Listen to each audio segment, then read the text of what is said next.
From origin stories to smartphones, how parasocial bonds built the coaching and influencer economy. Self-help has always thrived on intimacy. In the past, gurus told grand stories of hardship and mystical breakthroughs to draw in their audiences. Later, figures like Tony Robbins turned that intimacy into mass spectacle, filling stadiums with people ready to be transformed. Today, the next generation of coaches and influencers have taken the parasocial bond further, streaming into homes daily through podcasts and Instagram Reels. The product hasn't changed. What's being sold is not just advice, supplements, or transformation, it's the illusion of friendship and authority created through parasocial relationships. Act 1. The origin story: how gurus forged their bonds. Before social media or podcasts, gurus anchored their authority in personal mythology. Each presented a tale of despair and miraculous recovery that became their marketing hook and their bond with followers. Tony Robbins claimed a childhood of poverty and an abusive mother, only to rise above it all. His message: if I can do it, so can you. Gabby Bernstein shared her struggles with addiction and depression, then claimed she was guided by angels. Followers weren't just buying advice, they were buying her connection to higher realms.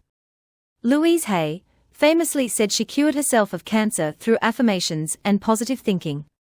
There's no medical record to confirm this, but her story became gospel for millions. Esther Hicks, 2 years into her marriage with Jerry Hicks, she suddenly began channeling Abraham, a collective of 100 non-physical entities.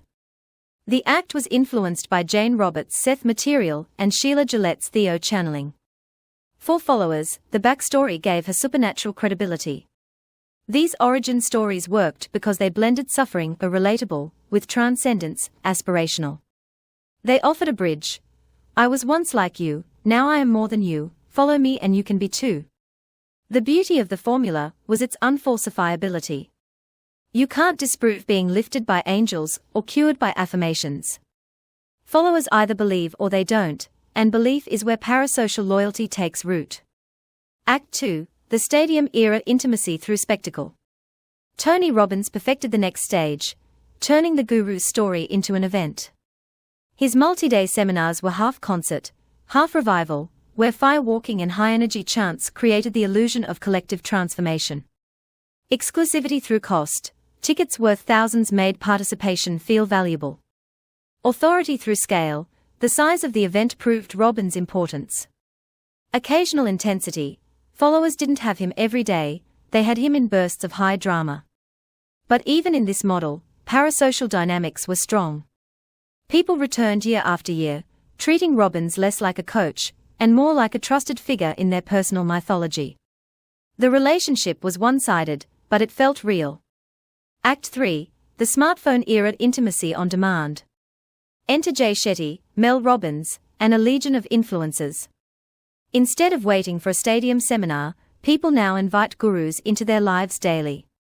Podcasts, Jay Shetty's On Purpose and Mel Robbins' shows bring relatable wisdom into homes every week.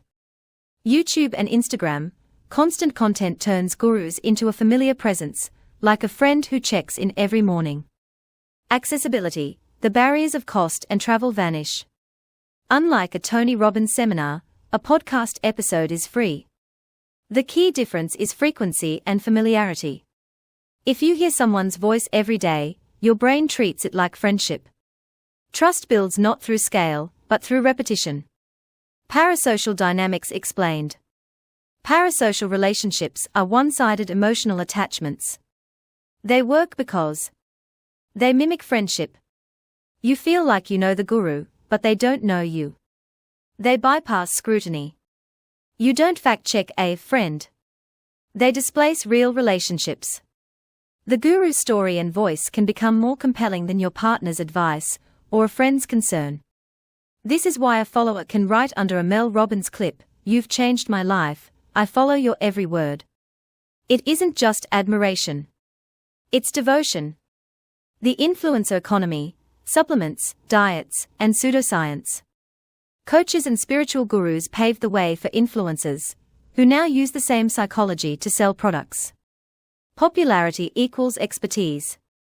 1 million followers signals authority, even when the person has no training. Story as credibility. I healed my gut with this supplement functions like Gabby Bernstein's Angels, a narrative hook, not proof. Parasocial marketing. Buying from an influencer feels like supporting a friend, not responding to an ad. Criticism is nearly impossible. Loyal fans attack dissenters, algorithms reward positivity, and negativity is recast as jealousy or toxic energy. Why stories outpace evidence? Evidence is slow, uncertain, and often boring. Stories are immediate, emotional, and endlessly repeatable. Relatable suffering plus mystical breakthrough makes the guru more compelling than peer-reviewed studies. Repetition cements belief faster than data. Identity fusion makes disagreement personal. To doubt the guru is to doubt yourself. Devil's advocate. Are parasocial bonds always bad? Not necessarily. For some, podcasts or influencer updates provide comfort and motivation. A lonely person might feel supported by hearing a friendly voice. Simple tips can help, and free access is more democratic than expensive seminars. The danger comes when parasocial intimacy displaces real relationships, replaces evidence with belief, and creates communities where questioning is treated as betrayal. Coaching and influencers, two sides of the same coin. Gurus sell wisdom. Influencers sell lifestyle and products. Both commodify intimacy. Both monetize loyalty. Both use parasocial psychology to entrench belief and silence doubt. From Robbins' poverty story to Shetty's podcasts to a TikTok influencer's diet hack, the formula is identical. A story hooks you, intimacy seals the bond, and loyalty does the selling. The self-help and influencer industries thrive on parasocial psychology. Origin myths created the first bonds. Stadiums amplified them. Smartphones turned them into daily rituals. The real product has never been coaching, supplements, or pseudoscience. The product is the parasocial relationship itself, the illusion of friendship, authority, and shared struggle. And that's the risk.